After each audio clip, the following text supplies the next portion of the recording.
thought that there wasn't as many because it was unopposed. Good morning. We'll call the meeting to order. Thank you. Yeah. First item on the agenda is to approve the agenda. And I think we have any additions? Yes, Mr. Chair, I'm sorry. Mr. Chair, I think a board member should have had that addition. Paul would like to put on, I think Koochiching County yesterday agreed, the board agreed to a transfer of property for the business park. Okay, so few. So, and we'll have that discussion, so I'd like to add that to the agenda. All right. So it's a conveyance of tax forfeiture property, is that correct? All right, we'll add that to the agenda. We'll do that. We can add it just before the director's report. Does that work? 6.5. Yeah. Any other additions, corrections, deletions? Moving agenda. We have a motion by Commissioner McBride to accept the agenda as printed with the addition of the conveyance of property. Second motion. We have a second by Mayor Anderson. Further discussion, all in favor say aye. Aye. All right. Opposed? Very good. Minutes for the June 19th meeting. They're in your packet. I'll move on those, Mr. Chair. All right, we have a motion to accept Second. and a second. Any discussion? Corrections? All those in favor say aye. Aye. All right. Opposed? Very good, thank you. Next item is public comment period. Do you have any comments from people here? Like to make comments? All right, move on to the treasurer's report. Treasurer McBride. Mr. Chair, being at the timeliness of the meeting, I think this meeting is held probably a week earlier than normal. Yes. We still have bills that have, I think some came in this morning, and so we have not had a chance to really sit down and reconcile everything. But we still need to pay our bills, and then I will go through all the financial statements, reconcile the bills and checks, and we will present them back at the next meeting for full approval of the board. But today we need to approve at least to pay our bills. All right. But everything here is not reconciled yet. And you have, you've looked over the bills. Yep. So let's go over the testing first. All right. As of right now, go over the testing. We got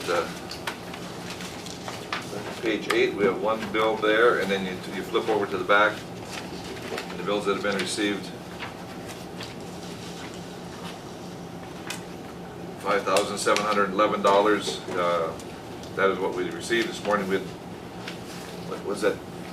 Kyra 1 came in from Koochiching County, and then we still got Little Fork Times, Bremer, and Midco coming in. Those are for Kita. Those are for Kita, not Kohler testing. All right. And we have a transfer, correct? From Kohler testing to Kita for $25,000 Plus 10,000. plus 10,000. If you see on the front page.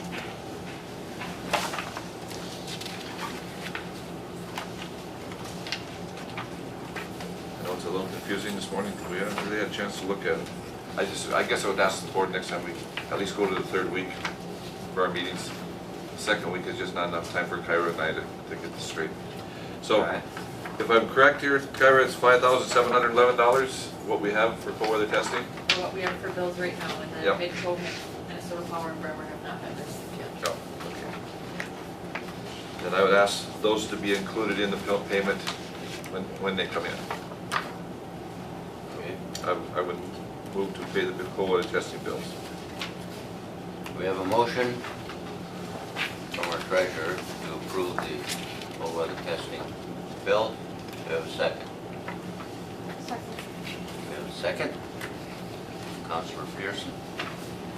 And so your motion is to cover these bills Yes, also? to include those ones. Those are fairly small bills. I think being that we're out of season, the Minnesota power bill is not that high. Further discussion? Questions? All in favor, say aye. Aye. Opposed? Very good. And of course, the same issue is with Kita. But we need to pay the bills that we've received. I don't know if there's any outstanding from Kita. Any bills outstanding from Kita that have not been received? Those, that, on that list there. That's there. Yep. So we have $15,973.45.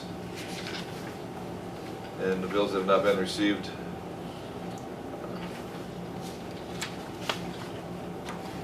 Can you read those to us, Commissioner? The ones that haven't been received? Does she have a list of them there? Is that?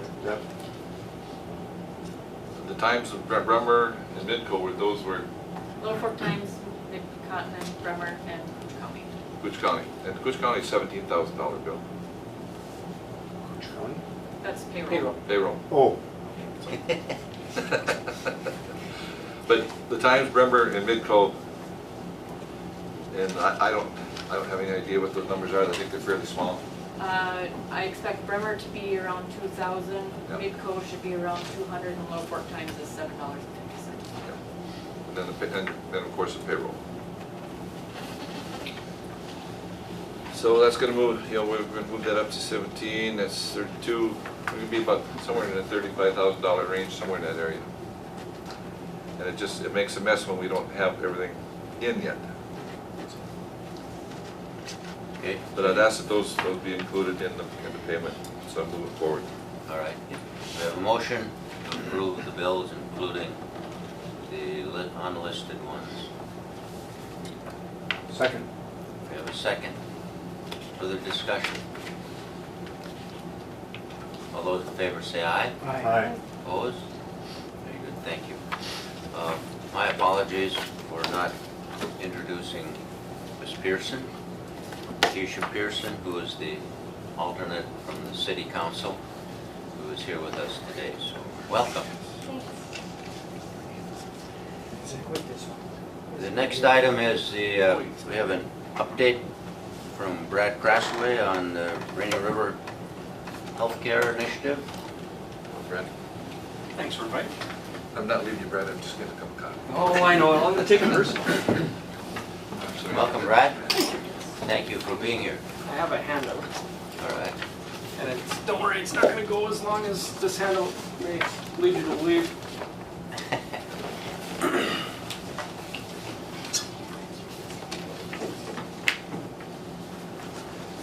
You have one for secretary?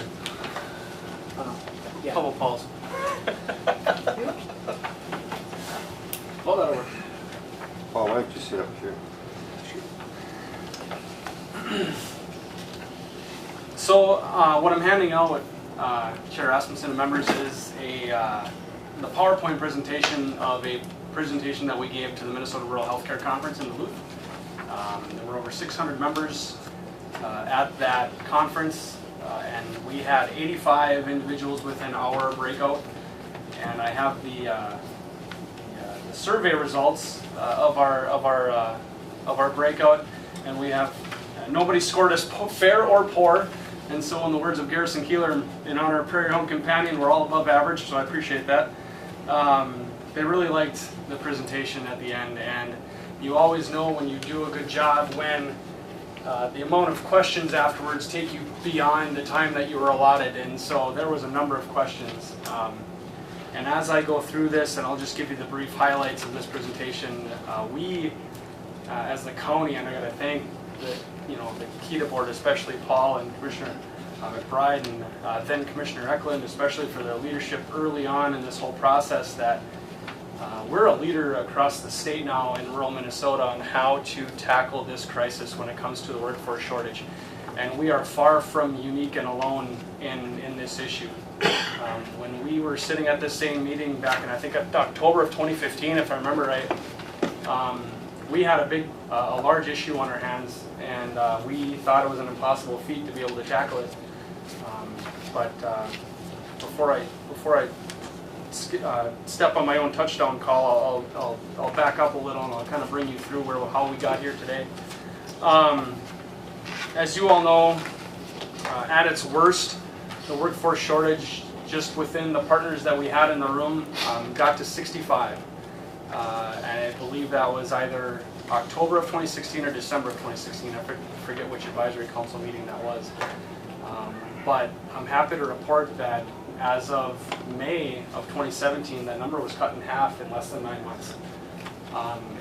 It's remarkable the amount of progress that was able to be made with the initiative, this healthcare initiative. The successes are remarkable within such a short period of time. So as you go through this, you'll know that, or you'll notice that we've had a number of various partners, most of which that you already know of.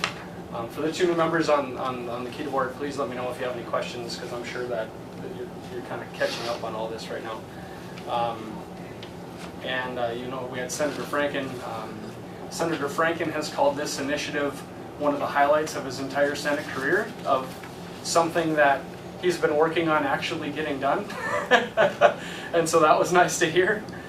He still talks about us all over the country. And as you know, we did receive a $90,000 United States Department of Agriculture Rural Business Development grant to support the initiative as well. And we also applied for another one. Hopefully we'll know prior to October whether or not we receive it. We were not successful, however, in an application for the Minnesota Job Skills Partnership Grant, which we attempted to get. We didn't actually completely submit it. The person that was helping us from their office decided that it was probably not the best fit for our purposes and their initiative. There's probably too many strings attached for what we wanted to accomplish. And so I'll just move on a little bit. You know about our newly renovated lab. You already know about the past and how we didn't have any, we only had 6 students at one point and 5 students at one point within our nursing program at the college. The program is through Itasca Community College, of course, but we have a Rainy River cohort. Since the initiative, we've now created a healthcare student club. We have over 20 students regularly attending that, and it's students that aren't just interested in nursing, but all across the healthcare spectrum, from lab techs to doctors to rad techs to, I'm trying to think what else, physician's assistant, students that are interested in being a physician's assistant. So there's a number of students that are a member of that healthcare club, and Danita Edestead, our director, invites various speakers from all the different professions to address the club and just let them know what it takes to be whatever they are. So we've had a speech and language therapist there, we've had an NP, we've had a surgical first assist speak in front of that group, and so they get to answer questions that the students may have that are thinking about going into those fields. We've also found that recruiting potential students, potential people that are interested in nursing who are currently not in the workforce is a struggle that is harder than what we originally anticipated.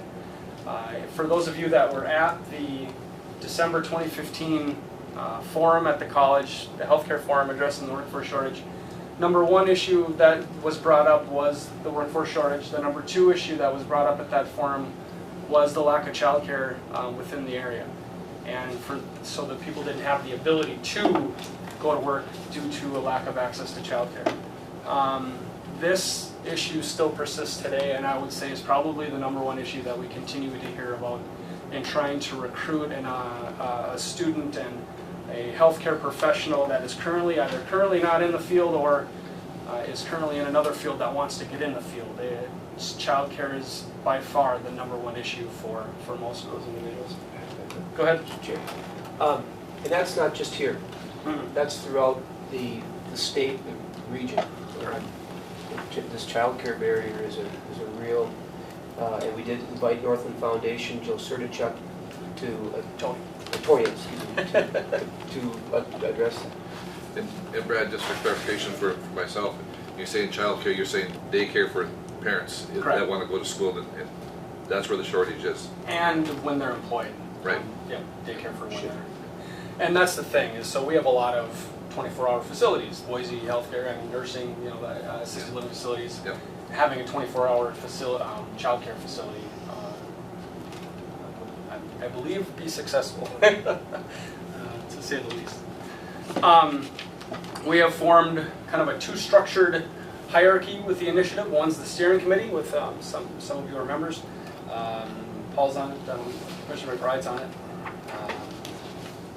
I'm trying to think, Mayor Anderson's on it, sorry. Our funding partners pretty much is what we collected. All of our funding partners are members of that steering committee.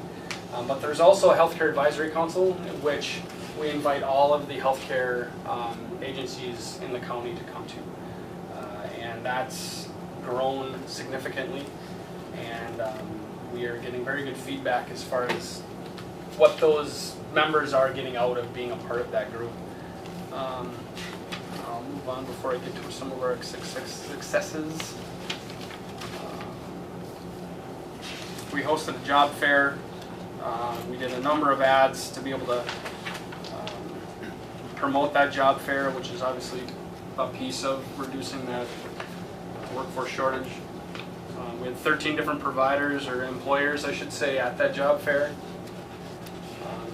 Other successes that the Advisory Council has received, that was an unseen success that we didn't know would happen, but because they were members of that Advisory Council, the area healthcare providers were able to receive over $35,000 in grants that they would not have otherwise received in professional development opportunities, skills training, things like that, that just because the group came together and brainstormed together and we invited the Minnesota Workforce Center individuals in, then they knew some of the resources that were available to them by just being a member of that group, and there was a direct financial benefit for their organizations as being part of that organization, so that was nice. I already mentioned that we decreased the open positions by 50%.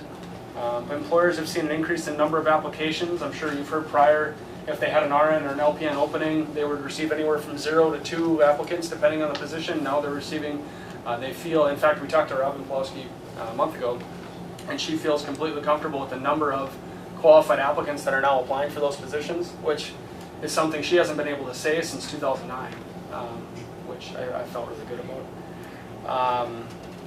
To let you know about incoming students, we were able to hold a CNA course that we were not able to hold the 6 months prior, this past fall. Also, this incoming class for this coming fall, we have a waiting list both for the current RN program that just started in June. We had a waiting list. We had more applicants than we had seats for. And I'm happy to report that for the LPN cohort this coming fall, we have more students that are eligible to be a part of that group than we have seats for. So we have a waiting list for the LPN program as well, which is something we haven't had since we had our own program in 2012. So I think the successes of Director Edestead are obvious, and I really appreciate the work she had.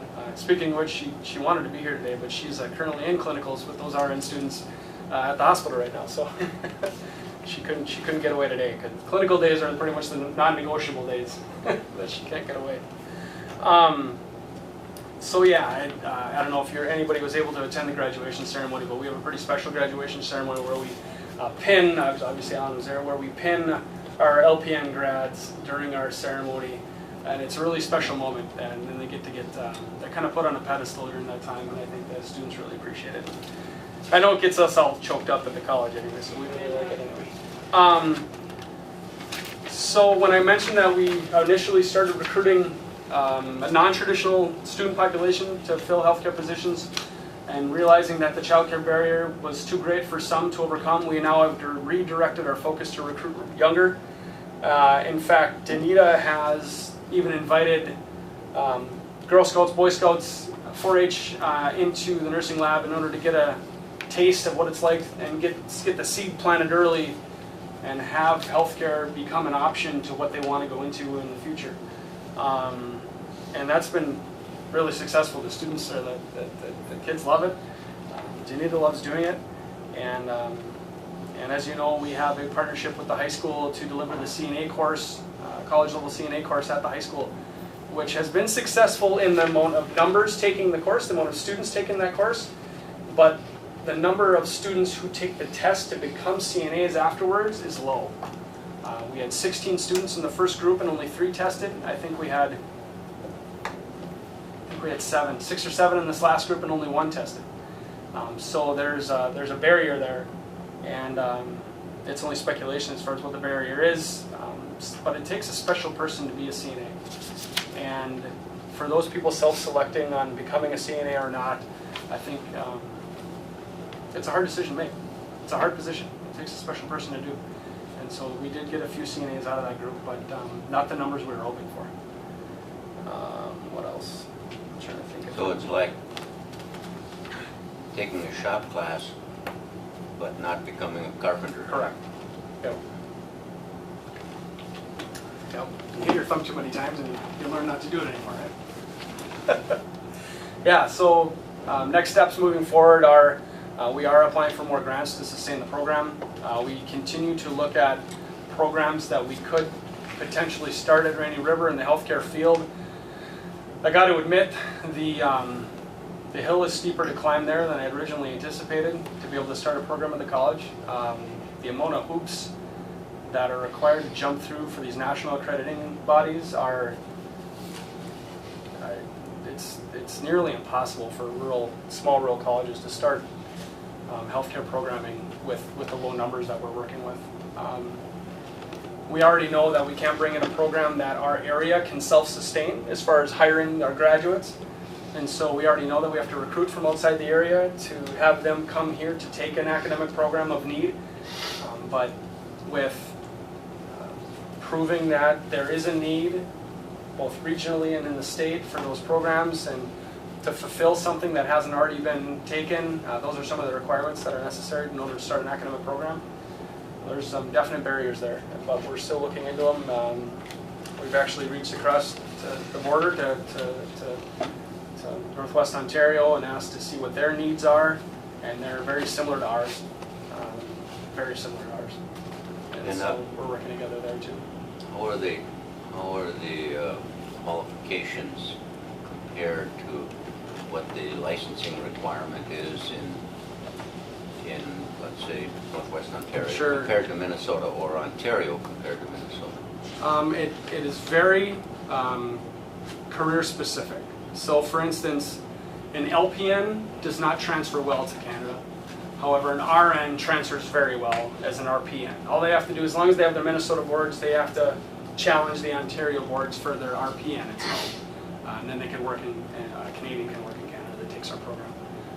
Another example that I was working on fairly hard was to get a physical therapy assistant program, because that program, when we train and they graduate in the States, can directly work in Ontario without having to take a boards. And there is a need in Northwest Ontario for that as well, but again, we're working with small numbers. The number in Fort Frances, for instance, that they need is 3, where we need a self-sustaining cohort of at least 20 to be able to keep a program going. In this area, we have 6. So then you're talking 9, and where are the other 26, 23 or 13, depending on who you're talking about and how big the cohort is and how many people pass. Where are they going to go to get employed? So yeah. I think Mr. that, Knapp. Mr. Chair, I think one of the other challenges for a lot of these positions, CNA and LPNs especially too, is that starting pay. And I know that's been an issue across the country, is that this is really hard work. It requires a special kind of person and dedication, and yet the pay equivalent is not there. And maybe that will change over time. And I know that's one of the things legislatively they're looking at, is they're having that conversation. But that was the other kind of challenge that some of these folks faced. And some of the organizations have increased their starting wage for CNAs significantly, and healthcare benefits. But that is typical of assisted living or nursing homes, entry level, in healthcare, and plus the hours, the working hours, and the actual job of taking care of sick people is not always. It takes, like you said, a special person or a person who's very dedicated to do that. healthcare is just not an 8 to 4 job. No. And that's where it gets difficult. So yeah, there's lots of challenges. There is. Which is why Yes. I'm so impressed with the successes we've had. Thank you, Mr. Chair, and Brad, thanks for coming today, and I appreciate the efforts. Obviously, it's a wonderful thing. I have a daughter-in-law who went through the system and it changed their lives economically and all sorts of different ways. I'm curious about if someone wants this training and it wasn't here, where would you go? What's the next nearest facility that would train? Sure. I mean, obviously, it's, again, career-specific, program-specific, but let's say if we didn't have the bridge program with Hibbing for the RN, they would have to travel to the Hibbing Community College, 100 and some odd miles away. LPN's the same, that being Grand Rapids at Casca Community College, again, 100 some miles away. If they wanted to be a physical therapy assistant, the closest program is Duluth and East Grand Forks. And St. Cloud Tech, I believe, is the other one. Rad Tech is similar, is Duluth. So you're talking significant. Barriers. Oh, absolutely. Yeah. Moving out of the area. There's no doubt about it. Further questions, Brad? Brad, The- thank you. Well, Go ahead. just to say, hey, Mr. Chair, certainly technology is changing, and I think the lab you have there is terrific. And I'm just wondering about how does the college keep pace with the changes in technology that are occurring today? Yeah, I wish we would have had some of the stuff when I was going to school that we have now, that's for sure. It wasn't that long ago, in my opinion. So our telepresence is state of the art. So we have a telepresence room that is, it's like you're in the same room with the people across the room, across the screen from you. You look at them in the eye, they're the same size, it's immediate, there's no delay, it's impressive. And we have a mobile telepresence unit as well that our nursing students use that works very well. The method of delivery has improved greatly over the past 3 years. And technology doesn't stop there either. It's also a simulation lab. It's also the software programs that you can get to be able to have these I call them mannequins, I don't know if that's the right word, to act like an actual person in pain or sick or having an injury. I mean, they bleed, they scream, I don't know if they swear at you, but they certainly yell at you. They shock you sometimes. It's pretty amazing. And the simulations that they do within that sim lab are so realistic that some of our freshman students who are just getting in the program, they get emotional. I mean, actually emotional, taking care of that patient and wanting to do everything right. And it simulates a real life experience. There's no doubt about it. So technology has come a long ways, and we feel very fortunate to have received both the state bonding money and it's called leveraged equipment funds that we're able to get because of this initiative. There's the state of Minnesota program that'll match the private donations that were given to the initiative to be able to reinvest within the lab in hardware, software, technology, one-time costs. And that was very beneficial. That helped a lot within the supply side. Yes. Go ahead, Go ahead, no. So you can follow up. Let him. Yeah, go follow. ahead, Bob. Well, it's in a different vein, but it's we've got such a great group of support from local healthcare facilities, and you mentioned the clinicals today that they're being done over at the hospital. Yep, today. And so, not only are those facilities, Essentia, Good Samaritan, Rainy Lake Medical Center, all contributing to keep the program strong, they're open to having the students visit them in a real life setting. Absolutely.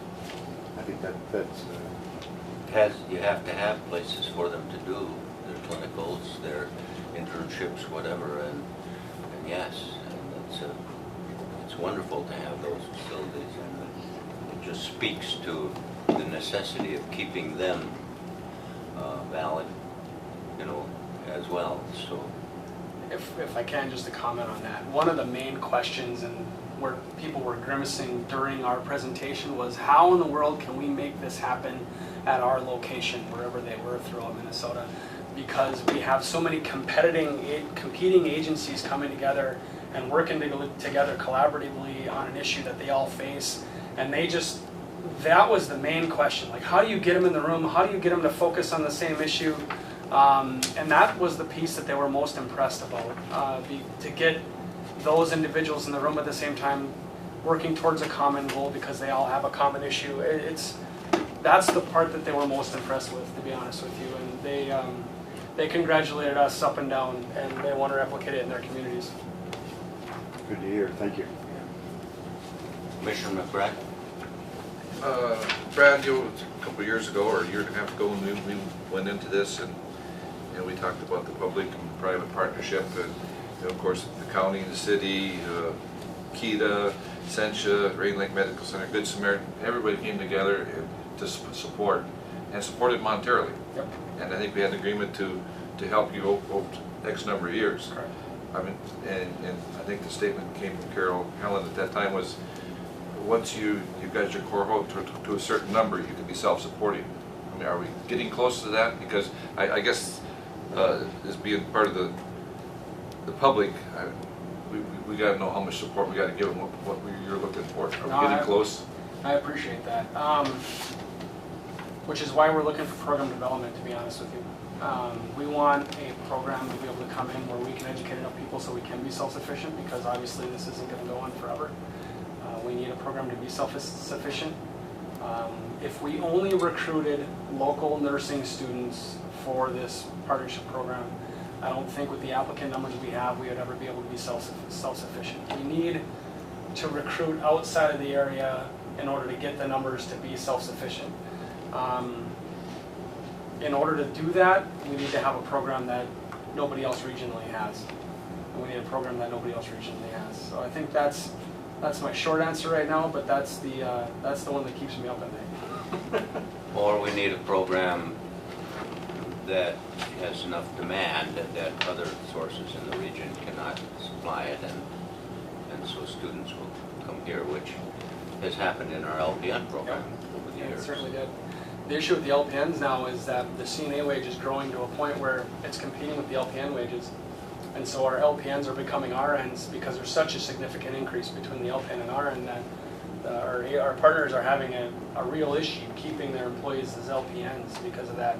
So the incentive is huge to go to RN. The other thing that we heard from the providers was not only was there the shortage, but in a few years there's going to be tremendous turnover with retirements that they were all concerned about to a facility. So that factors into this discussion too, that there's going to be opportunities over time. But that is a good question. When does that self-sustaining moment occur? And the program is established to a point now where it's got a lot of notoriety. I think there's there's a lot of interest in the program.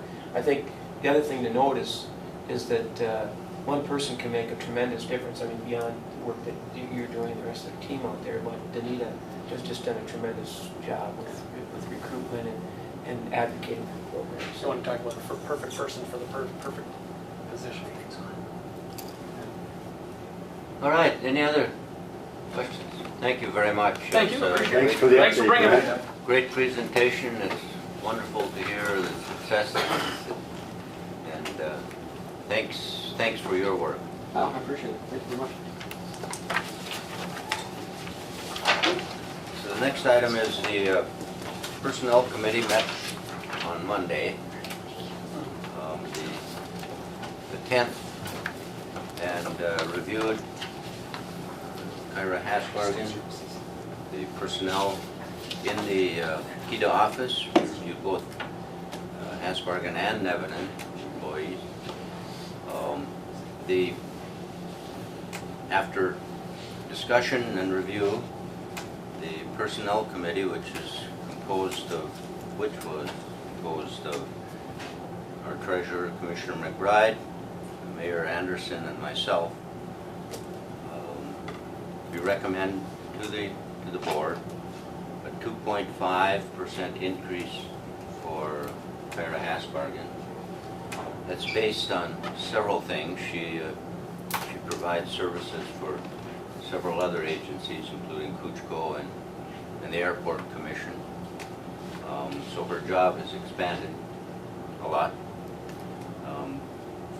And let's talk about that first. Do we have questions, comments? Commissioner McBride. And just for clarification, Mr. Chair, that as far as the airport, KEDA is reimbursed for those hours and that wage, that service that we provide to the airport, so we're reimbursed for that.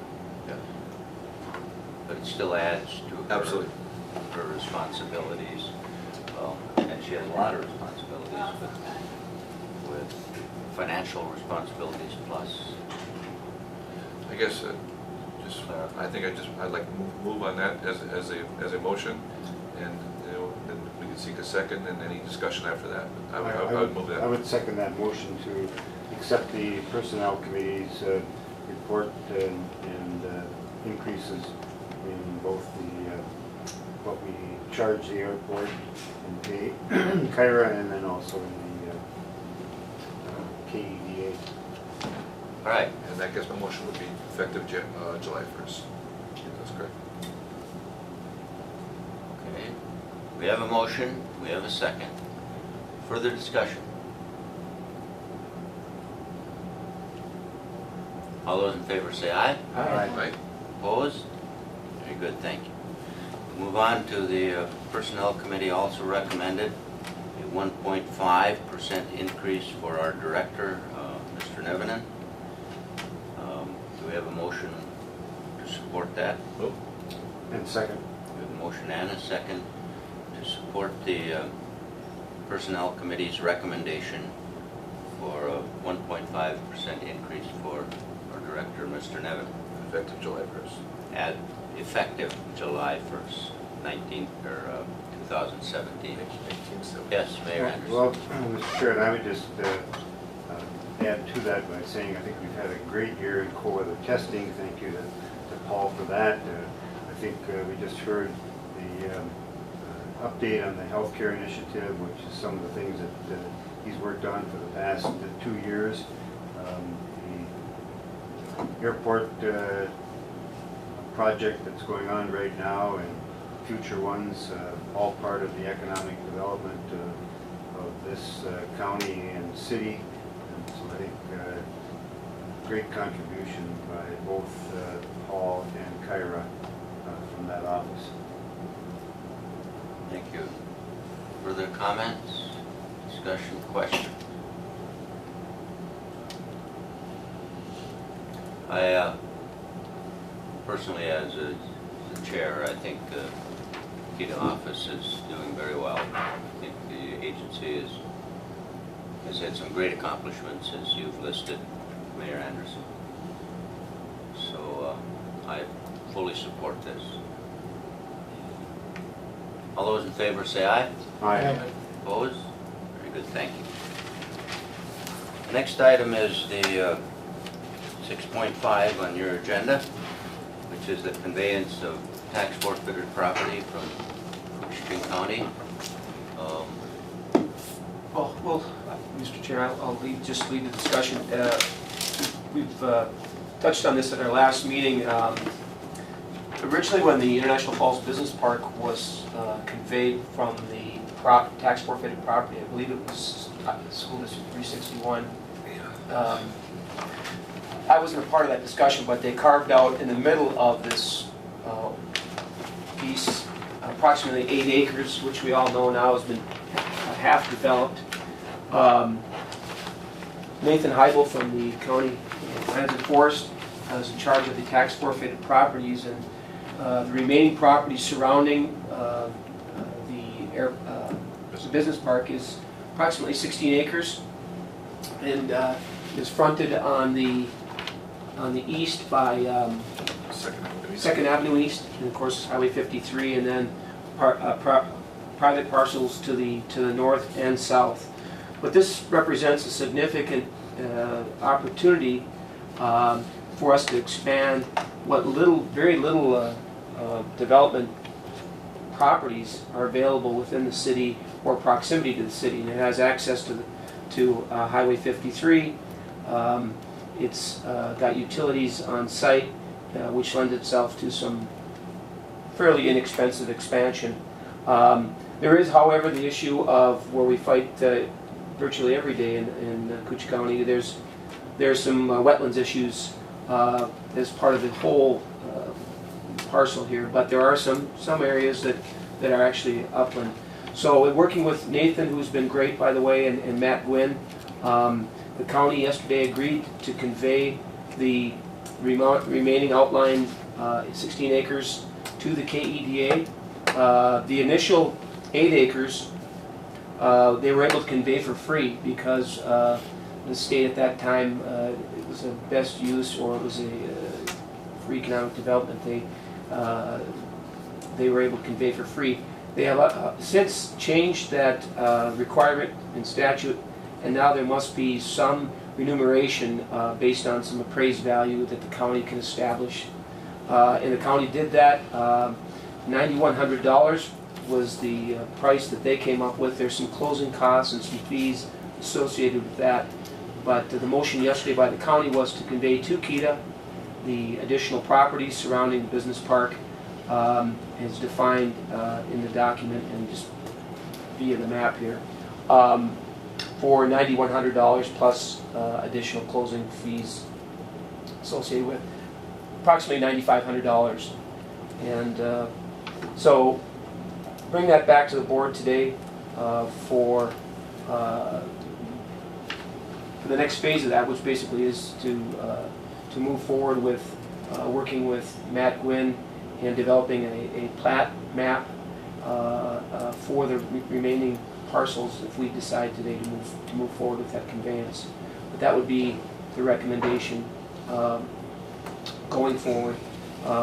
We have funds within the budget to make this happen, and again, it makes sense from a variety of standpoints, but just keeping it consistent with the rest of the park and allow us the opportunity to expand. Now, again, for a number of years we had very little development within the park. We had the initial lot, Block 1, and it's changed hands several times. We had the failed fisheries in Lot 2 and Block 1. But now with Mr. Roach coming forward, we've got some activity in that last lot. So I think the timing is good too in terms of what's happening currently at the existing site. But as Mr. Roach noted too, he's somewhat landlocked in accessing part of this western property. So this will allow us to expand and hopefully build on some of the growth that's happening currently at the site. Thank you. Commissioner McBride. Well, just the county is very supportive. Obviously, tax forfeited properties, especially within the city of International Falls, we would like to get those out, get them developed, get them on the tax rolls so that they are income for the county and for the city. Obviously, any business expansion is great. I think the county board, the only thing they asked is when this is developed, or if it is developed, that the residential areas to the east and north and south, and also a couple of businesses on Highway 53, that we retain a buffer for those people. And I think the board also talked about, and I think KEDA would have to do any time we move forward, we'd have to go through a public process, of course, and explain to the public and have their comment. So that's all we ask, and fair market value, and we're more than happy to move that forward to offer to KEDA. Very good. Further comments? Yes, Mayor. So now it's been conveyed, what is before the authority today? To accept. To accept that conveyance for the price that the county has offered to us, and then I would, as part of that, develop a plan to plat the remaining acreage. It just, and I understand the mayor's question, and the first time that we've really seen it and kind of digest it, you know, maybe this is something that we table to the next meeting, give us a little chance to think. I think we need to rush at this meeting. Maybe bring it forward, you know, next meeting to, as official business. I think that we anticipated looking at this in the next meeting. In fact, Mr. Chair, we do have a couple of adjoining property owners that are here in attendance, and they're obviously concerned or interested in what's happening here. I don't know if it's appropriate to Sure, have them Certainly. speak. Hi, my name is Kelly Bloom, and I own the Falls Motel. And I'm all for building the park up. You know, anytime we bring more business to town, it's great for all of us. But I am in the lodging business, and I do need a buffer, which Brian brought up, and Pat himself is in the lodging business too. And we want to maintain some sort of a buffer so we don't have a lot of machinery or diesels running all night long and to hurt our business. But once again, we're both for it. And we just want to make sure that we get some sort of a buffer so our business is not affected by this. And we really want it to go through, so Yep. that's all I wanted to convey to you guys. Right. Well, Kelly, I've talked to you a number of Yes, times. sir. One that now I got a face. Nice to meet you, Brian. Nice to talk to everybody. And I appreciate your being here too, because that's been consistent with things we've done in the past. We developed a buffer Yep. along the existing, we want to maintain that, and we built that into the few other sites that we do have, because we do want to be good neighbors.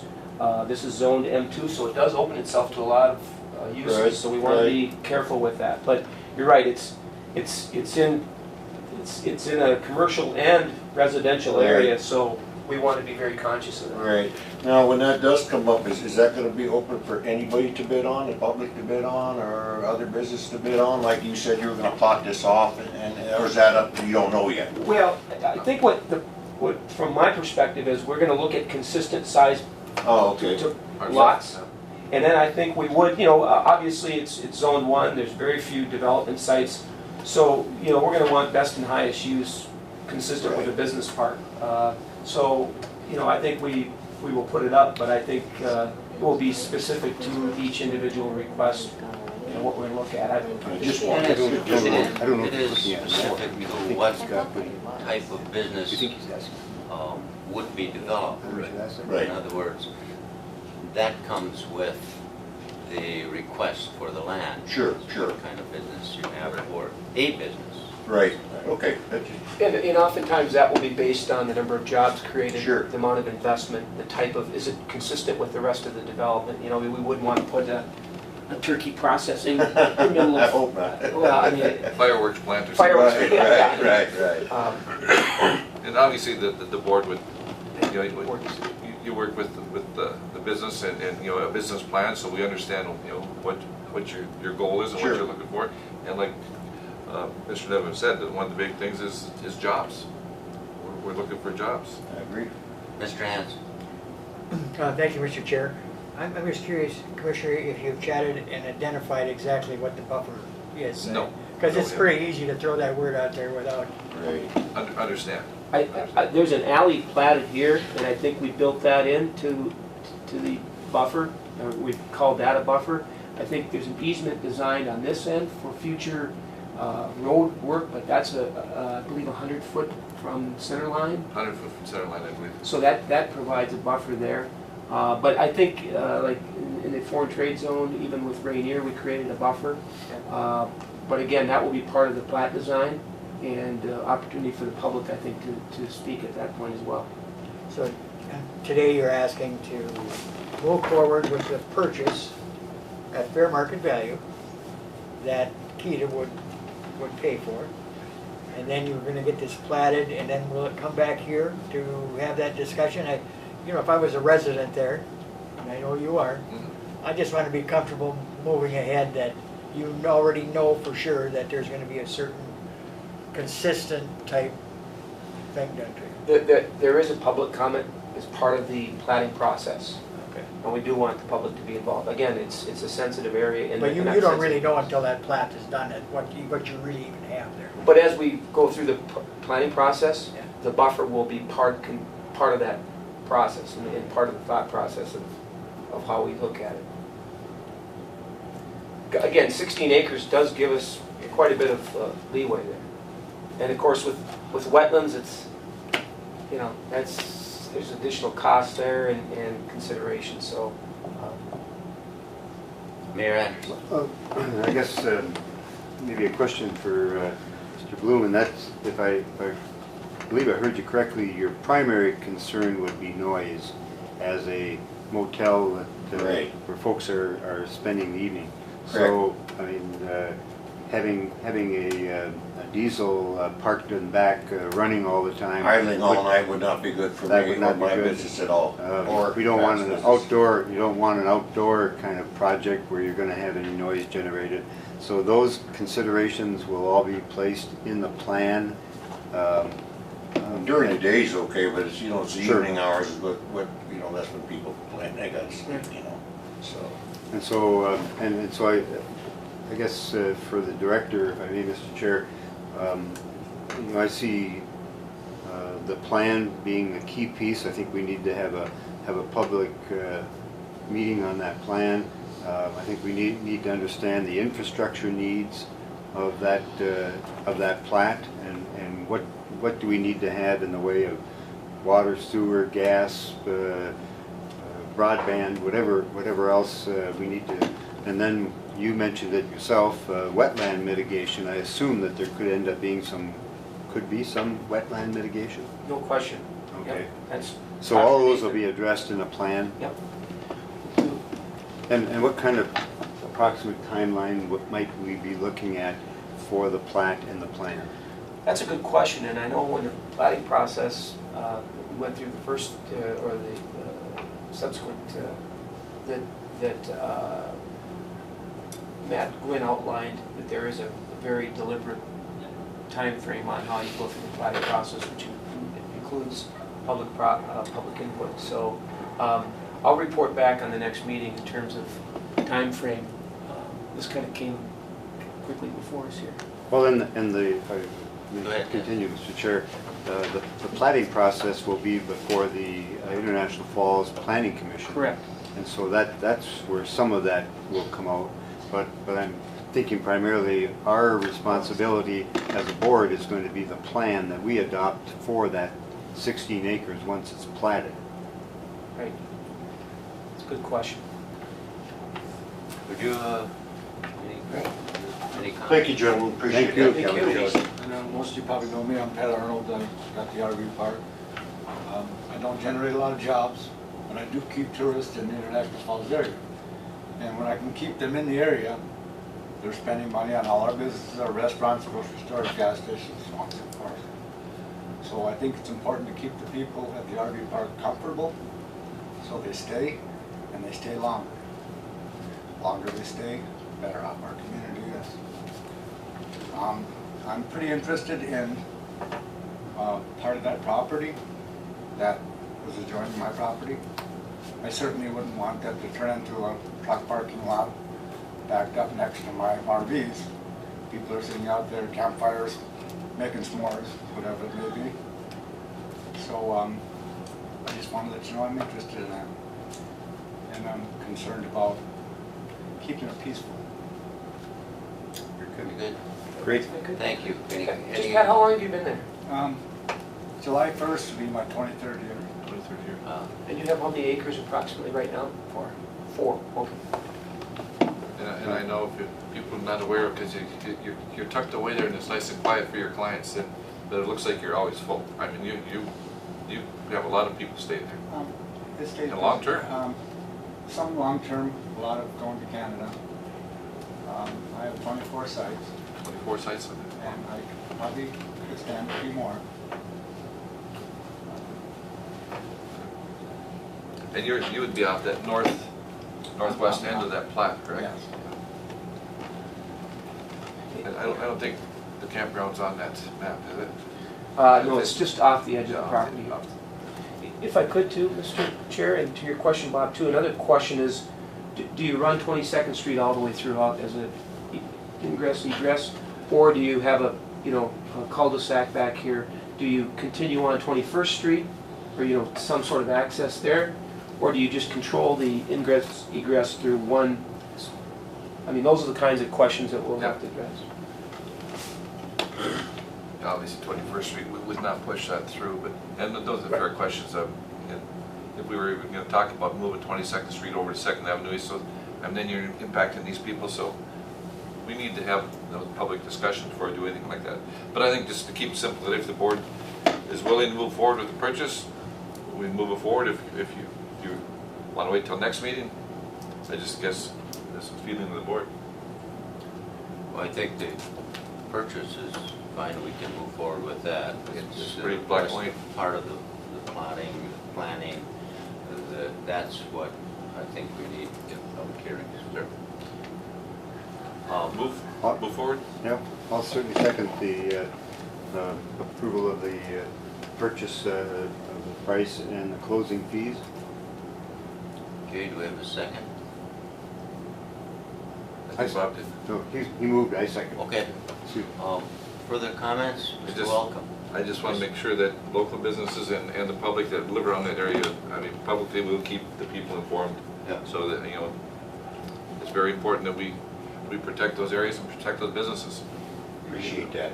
Thank you. Appreciate Very that. much appreciate Mr. your Wells? time and I listening. guess this is a question for Commissioner McBride. Yes. During the public comment period, is this a direct sale to KEDA, or is it going to be open to the public, or? It's a direct sale Okay. at the fair market value. I mean, yep.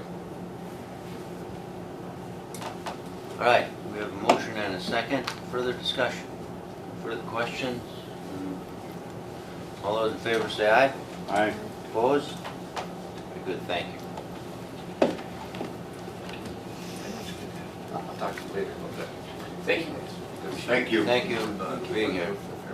I would then move that we would empower the executive director to begin the planning process with the International Falls Planning Commission and development of a plan for the new 16-acre addition to the business park.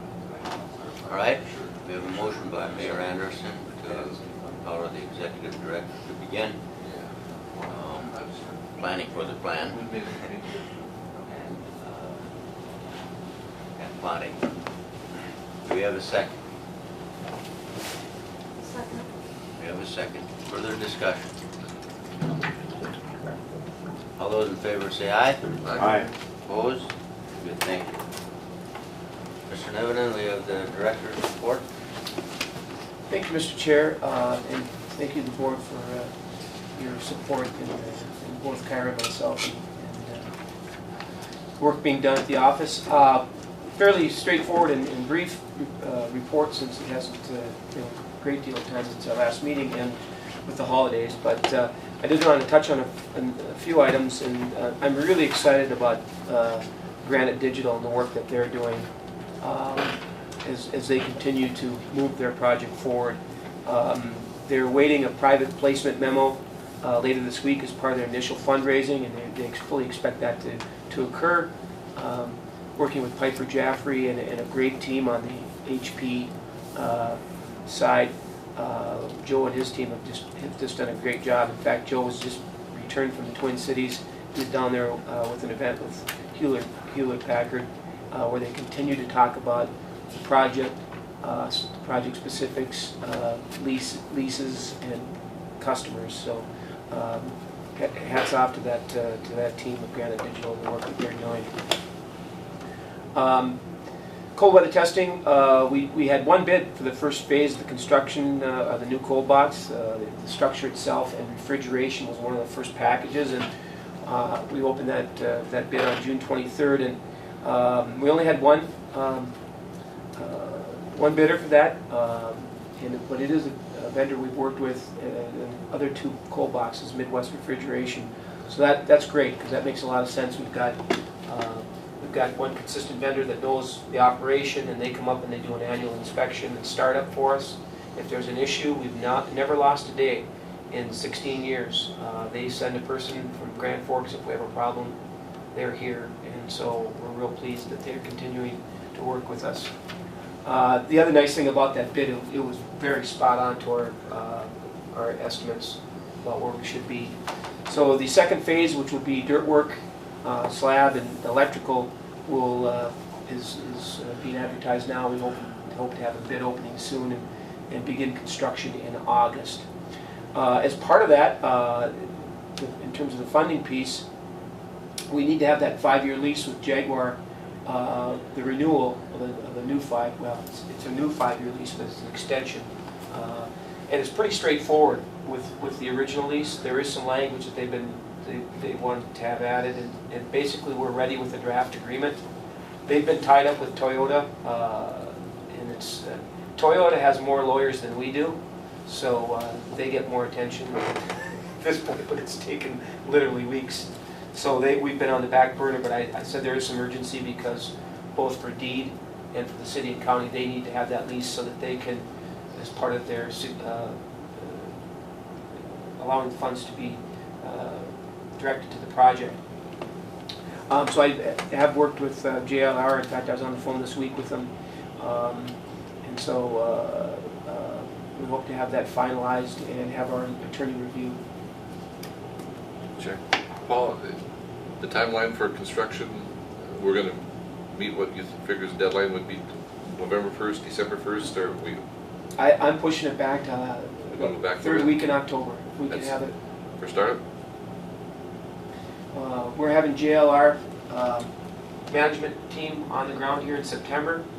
And he said, they're okay if you flip the switch, it doesn't turn on, but they want to see the structure standing. So we can certainly meet that. I'm told by my team. So. And once we publish and then put out for bid, what is it? Is it 21 days or something for bids, or how many days do we have to allow for bids to come in before we can open? 14. I think it's 14 from the initial published date. And you're looking at when to release it, put those up for bid? It's the second phase is out. That's out for bid now? Yeah. That's the groundwork? Yeah. The reason we had to get the refrigeration is because the lead time on ordering that equipment is so great. Yes. So. Now, as far as the building and electrical and all that, is that included as the third package? Is that all one, or is electrical separate? Or? Electrical is separate. Or it's electrical and the dirt work, so it'll be bid separate. Okay. We did this very similar thing with the second box, just again because of the refrigeration component is fairly unique. The other thing I would note is there's a lot of other requirements that JLR is asking us to do in and around the facility, and so that's occurring over the summer period. People think it's quiet out there. Well, and it hasn't, but there's a lot of other work that's being done. And in talking to JLR, they said if you thought we were busy next winter, this winter it's going to increase tremendously, and they're going to be hiring drivers again. In fact, they may be hindered by the amount of vehicles they can bring here by the number of local drivers they can find. So, good problem to have. Any questions on? If not, I'm going to follow up on the foreign trade zone site. And we've talked a little bit about examining what's it going to cost to get that site going in terms of bringing infrastructure in to meet that either site readiness, shovel readiness criteria. And I attended a deed and MnDOT had an informal session. They've got two programs. One's the TED and one's the TEDI. And the TEDI is a joint MnDOT deed. And that's more around economic development. It's a grant program for transportation, related transportation to economic development. And the TED program is a MnDOT program for, again, construction projects with a measurable economic development component. Jeremy LaCroix from DEED was there, and he's also the person that's working with us on the coal box. So it was a good opportunity for me to chat with him. But I'm going to meet with Joe Sutherland. We talked a little bit on the phone about if there's any opportunities in the county, given the current slate of projects in 2018, could any of these dovetail with those projects, and then look at the foreign trade zone site. Could could this fit improving the road, County Road 144 into the site, or the actual access road from 144 to the rail line, if that's something that would qualify. So we're going to be sitting down and looking at those questions. And then Dave Serrano's still working up some estimates on what it would take to bring utilities in there. A couple other things I want to touch on just quickly under miscellaneous, and I want to thank Chairman Rasmussen. Senator Klobuchar's office called right before the 4th and said Senator was going to be up and wanted to invite local officials, and they wanted to focus on rural entrepreneurs, and so she held a session at Looney's. You saw it in the newspaper, and Alan represented Kita. I know there were other elected officials there, but thank you, Alan, for doing that. I don't know if you have any observations or thoughts on that. Well, I think she was focusing on young entrepreneurs. Brad Rasoy was there from the young professionals. Is that what you call them, young professionals? Yep, borderline young professionals, yes. Yeah, and so it was a good meeting. She's always been very good about coming to International Falls and meeting with people, and it was a very nice setting, very nice day. So it was Mayor Anderson was there, and so it was a nice event, I thought, just to kind of to stay in touch. Thank you. And I appreciate Representative Kita to be invited. Mayor, you have any comments? Oh, I think I would certainly agree. It was a great setting. We had a Borderland Picture Day. I mean, it was beautiful weather for hosting it outside. Just a great opportunity to update her and keep in front of her some of the challenges and issues. Thank the newspaper for their good coverage, and noting that she, again, as she does every year, she makes every county in Minnesota. She visits every county every year. So, Yeah, that's as a amazing. senator, I think that's a terrific record.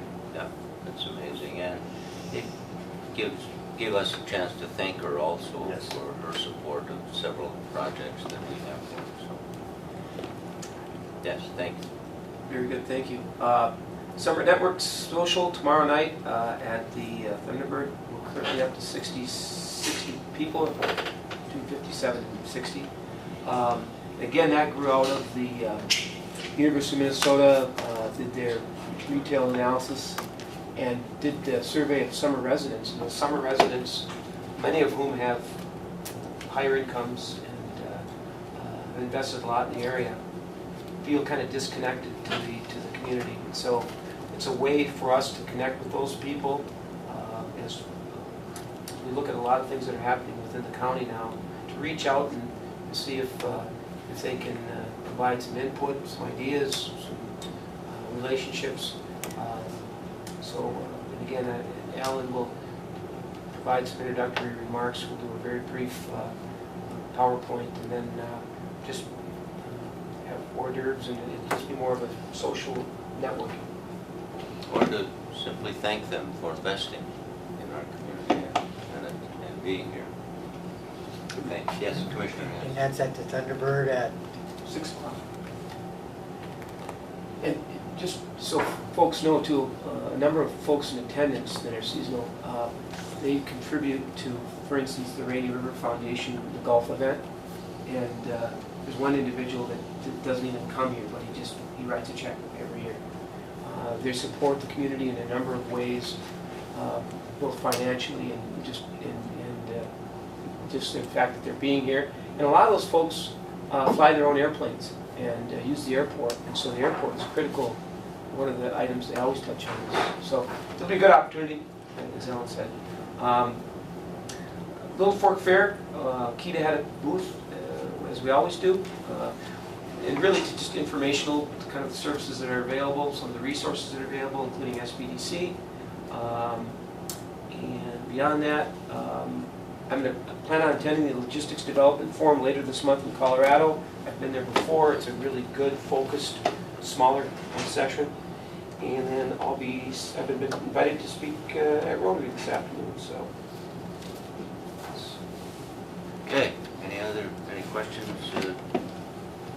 comments on his report? Yes, Mayor. Well, just to follow up, I went to the Little Fork Fair on Thursday night because of schedule issues, and it was there wasn't many animals there at that point. There wasn't. They were still setting up the midway and so forth, and so I wondered how the traffic was, and did we have a booth open, or was it just there? Yeah. Me. Staff the booth at all? We did not staff, we have typically not staffed it. In fact, back in the day, Commissioner Hanson oftentimes would be attending the fairs both at North Fork and Little Fork, and he would spend a little time helping us. But given the logistics and it was very tough to man the booth, but we did want to have a presence there and some literatures. And maybe a follow-up question, do we also have a booth at the county fair? Yes. Okay. Any other comments? Thank you. We'll move on to the city and county updates. And begin with you, Mayor, or Just Councilor two Pearson? short items, and first of all, the annual City July 4th celebration, I think, went very well. We again had a picture-perfect day for weather, and a lot of participation, and we had 28 booths in the park, in the city square. Good number of units in the parade, and great fireworks that got done before the real fireworks started in that storm. But it was a good celebration. And then to the airport, that project continues to move forward very well. We're about 6 weeks away from completion and moving into the new air service commercial part of the terminal, and looking to have a ribbon cutting at the end of August, tentatively scheduled right now. right? Just like to add to the mayor with, maybe you just want to talk a little bit about passengers. Oh, yeah, no, go ahead. It just, Kyra sent out here the other day, and I think our number of passengers in and out of the airport, I mean, we're far exceeding what we thought we were going to have. Everybody knows here about 4 or 5 months ago, SkyWest changed their schedule, and there was a lot of consternation from the public and local leaders. But so far, it has really, really worked for us. We don't really know the reason. Is it because of the Canadian dollar, or is it because people are traveling more? But we're very happy to see the number of passengers in and out of our airport. It just makes us a lot more solid and a lot more, what can I say, we get state bonding dollars, and we can show people, say, yeah, I mean, we're using those dollars correctly, and we're adding to our community. Good. Any other? Do you have any other county updates? I got a couple. And number one, of course, it just seems like we just got done with it, but here's July, and we're starting to head into budgets again. Commissioner Hanson knows that. I guess as a county board, that's what you do, and I'm sure the city does the same thing. You just get done with one budget and you go into the next one. If anybody's been out to the transfer site, if you haven't been out there and what it used to look like, and then after the fire, you need to go out there and look at it, because they've done just a bang-up job. Unbelievable what the contractor's done for us, and what our insurance company and what our employees have done. I mean, it looks like a brand new facility out there, inside anyway. Yesterday, the board approved moving forward with 2 contracts for the Island View Sewer Project. Project A, Project B were awarded tentatively July 17th. Being that we do not have a meeting on the 17th, we approved those tentative on July 17th because of the 90-day on the bids. The prices are good for 90 days, and you have to accept or reject, so we need to do that by the 17th, so we did a tentative as of yesterday. There seems to be a lot of talk and interest of possible growth in that area, and nothing specific to talk about, but it's just, it gives people some flexibility with their properties out there now. That substandard lots now, if they're sewer provided, become standard, can be buildable. commercial businesses out there are looking forward to it. It's gonna ease their issues with, of course, with their sewer issues. And number one is to protect the environment. You can see Governor Anderson, how he has continued, Governor Dayton has continued to press clean water. And I think Cooch County and this community, I think we're in the forefront of that. So, Is that an announcement that International Falls Mayor is running? yeah, Governor Anderson. He needs one more thing to do.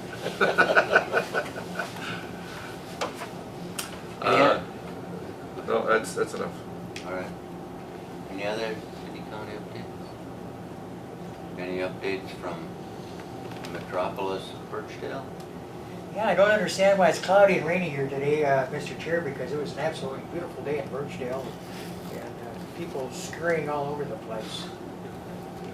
Big weekend coming up, isn't it? You know what? We have Pioneer Days this weekend, Yes. and of course we just had America's Parade, and we had a terrific turnout. I don't know how many people we fed, but it was in the hundreds. And right on the back side of the page is the North American Sturgeon Championships coming up. And this will be the third year that we provide a free 2-hour period for any youth that would like to fish sturgeon. Entry fee is free, and we try to make sure that every entrant, every kid gets something. In other parts, I know that the Littlefoot Fair had great weather, and which is not always amenable to Little Park for some reason. And County Fair is coming up, and I heard just great things about the Big Falls Parade and their fireworks. So there's things going on out here in the rural area, and we appreciate you acknowledging those things. Right, that's very good. We're interested. But I have a question, however. You know that Birchdale is the end of the rainbow. We approve, Mr. Chair. How do you manage that, to get the rainbow without any rain, with just clear days? Maybe you should go back to school, Mr. Chair, and learn about prisms. We have a giant prism in the area, and we have rainbows nearly every day. And just being there makes you feel better. And and there's proof in this room, just besides me, so that my palaver just doesn't overwhelm you. Mrs. Hasbart, she can tell you she feels better every time she's there. That's a testimonial. Thank you. Thank you very much for the update. Mr. Chair, just, everybody knows that, and thanks to the city for the celebration and the 4-hour-long fireworks we had. And how did you guys weather the storm? Did you get hit pretty hard with that storm? No. By the time the storm hit there, my impairment had caused me to lay down. But it was quite late. We had our own we had fireworks, and it was probably 10:30 or 11 o'clock. It still hadn't had any moisture. We just had nature's fireworks. It was a pretty intense storm here in the Yes. Falls. I mean, Yeah. it's one of the more intense I've seen in a long time. Great deal of rainfall. Short period. Rainfall and wind and flooding, and we had, I think Mayor Anderson said that somebody was surfing down Main Street or 4th Street or something. So, Yeah, we didn't have anything. something like that. All right. Thanks. We'll let's move on to choose the next date. August the third Wednesday would be August 16th. Does that fit the treasurer's schedule? That's a week later than in a month. Does that work, or is the 23rd better? We should have most of them by the 16th. 16th? 23rd I cannot. You have conflict? No, I kind of do on I'm not 23rd. in town either. I have conflict on 23rd too. Let's try 16 then. 16th at the city chambers? Sydney. I think we would talk about maybe going to Birchdale. I think this would be a chance we can check on the prism and Did you say prison? prism. Is that, I think it'd be a fine time to be. You know, Mr. Chair, we would certainly like to host you folks, and we could do it on the 16th. I guess what we'd like to do is be able to provide lunch for you, for one thing. And two, Okay. if you get the opportunity, we'd like to have you take a look at where the the new power line is being built. Sure. It would be about a block and a half, 2-block walk.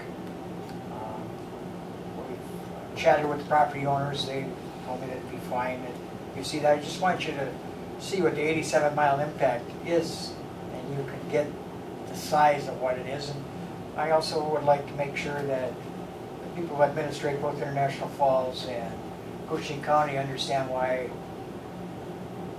it's worthwhile for Minnesota Power to be paying property tax share. Okay. Do we need to move that time back a little bit for, go to 11, or 10 o'clock is fine? 10 will work? Okay. Birchdale? Birchdale. Again, yes, I'd like to see the prison. And you can hardly wait. We don't surf there, I will have to tell you that. And that will be at the We'll go right at the community building. building? Very good. Further discussion? 16:10 a.m. Any other business? Thank you very much. The meeting's adjourned.